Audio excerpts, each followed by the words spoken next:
Pemirsa, selanjutnya kami ajak Anda mengetahui pantauan lalu lintas hari ini di sejumlah wilayah melalui pantauan CCTV Korlantas Polri. Kita akan bergabung dengan Brigadir Treslinda di studio NTMC Polri. Ya, Brigadir Treslinda, bagaimana pantauan arus lalu lintas di sejumlah titik di wilayah Indonesia saat ini? Ya baik, terima kasih rekan saya Bayu dan juga Yasmin di studio dan pemirsa.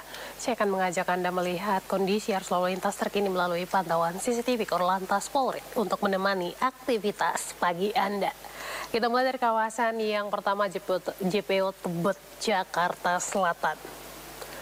Arus lalu lintas di jalan arteri Semanggi yang akan mengarah ke Cawang pada pagi hari ini mengalami peningkatan volume kendaraan yang cukup signifikan di sana, di mana kecepatan kendaraan dapat dipacu dengan kecepatan 20 sampai 25 km per jam. Dominasi kendaraan pada pagi hari ini juga didominasi dengan kendaraan roda 2 dan juga roda 4. Kami harapkan Anda untuk tetap bersabar dalam menunggu antrian kendaraan dan tentunya jaga batas kecepatan kendaraan Anda dan juga jaga jarak aman kendaraan Anda. Kemudian di jalur tol dalam kota pada saat ini sedang diberlakukan sistem kontraflow yang akan berakhir pada pukul 10. Untuk itu kami harapkan Anda dapat mengikuti arahan serta petunjuk petugas kami yang berada di lapangan. Kita tinggalkan JPO Tebet, Jakarta Selatan. Selanjutnya kita beralih ke Simpang Semanggi, Jakarta Selatan. Arus lalu lintas dari arah Gatot Subroto yang akan mengarah ke Senayan pada saat ini dalam keadaan ramai dan lancar. Di tol dalam kota juga dalam keadaan ramai dan lancar, tidak ada hambatan-hambatan di sana. Namun untuk arah sebaliknya, Selipi yang akan mengarah ke Semanggi pada saat ini dalam keadaan ramai cenderung padat di sana. Kami harapkan Anda tetap mengutamakan keselamatan dalam berkendara. Tentunya patuhilah batas kecepatan kendaraan Anda. Dan pemirsa, selanjutnya kita pantau dari Simpang Nakrak, Cikeas, Bogor. Arus lalu lintas dari arah Cilengsi akan mengarah ke Cibubur saat ini dalam keadaan ramai lancar. Di arah sebaliknya, Cibubur yang akan mengarah ke Cilengsi juga dalam keadaan ramai lancar. Dan yang terakhir pemirsa, kita pantau dari Mall Citowaru, Surabaya, Jawa Timur. Arus lalu lintas dari arah Sidoarjo yang akan mengarah ke Surabaya pada pagi hari ini dalam keadaan ramai dan lancar melalui Jalan Ahmad Yani, di mana dominasi kendaraan pada pagi hari ini juga lebih didominasi dengan kendaraan pribadi roda 2 dan juga kendaraan roda 4. Antisipasi tidak sedikit juga banyaknya kendaraan angkutan umum yang maksud kami kendaraan angkutan barang yang melintas di kawasan ini. Tentunya bagi Anda yang akan mendahului kendaraan yang berada di depan Anda, pastinya jalur Anda dalam keadaan aman. Hal ini untuk menciptakan lalu lintas yang aman dan juga lancar. Kemudian kami juga menginformasikan data SMS Korlantas Polri dalam kurun waktu 1 kali 24 jam terjadi 218 kasus laka lantas dengan rincian 17 orang meninggal dunia, 16 orang luka berat dan 162 orang luka ringan.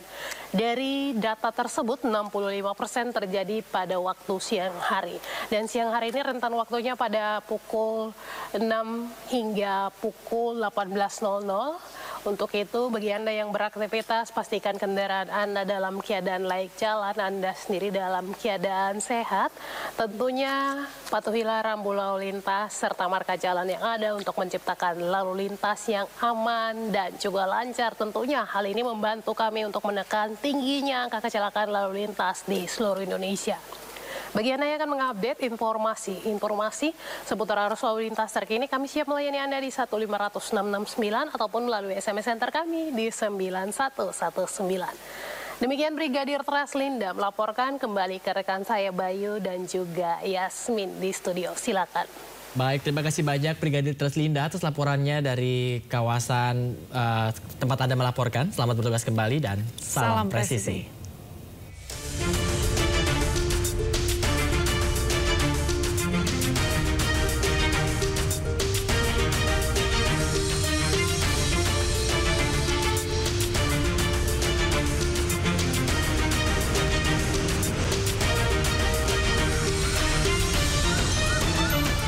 Pemirsa, Bupati Indramayu, Luki Hakim siap menjalani sanksi administrasi berupa magang selama 3 bulan di Kemendagri. Sanksi dijatuhkan untuk liburan ke Jepang tanpa izin Lebaran lalu.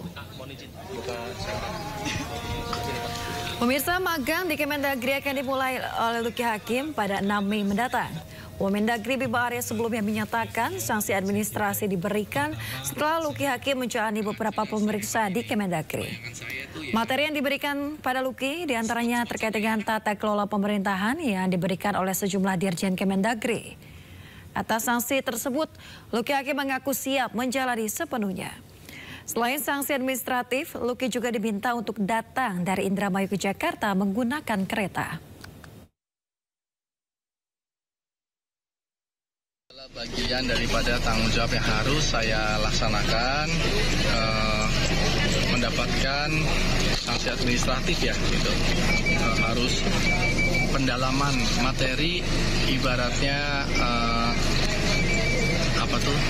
bukan sekolah lagi, tapi wajib lapor lah kan itu kalau bahasa itu. Tapi ada nanti saya itu harus belajar lagi tentang ilmu pemerintahan dan lain-lain dengan 12 sesi di Kemendagri. Kalau nggak salah itu hari Selasa, dimulai tanggal 6 hari Selasa.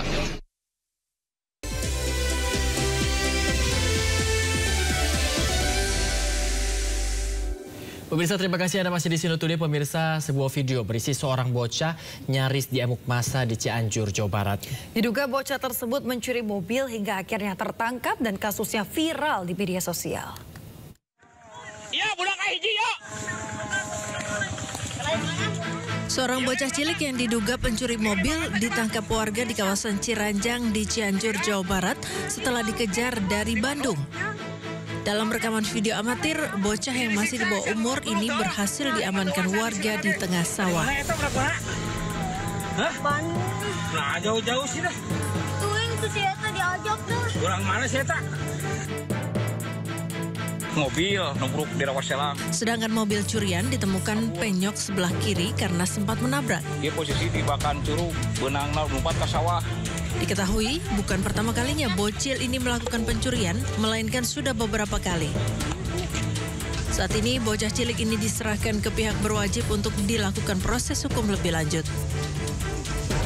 Petugas masih mendalami kasus ini, termasuk kemungkinan adanya jaringan pencurian mobil yang melibatkan pelaku. Ya, letter D. Pemirsa, warga Depok, Jawa Barat semakin resah dengan aksi para pencuri kendaraan bermotor. Ya, sasarannya bukan hanya warga biasa, pemirsa, bahkan motor milik polisi yang terparkir di garasi ini juga menjadi sasaran pencurian.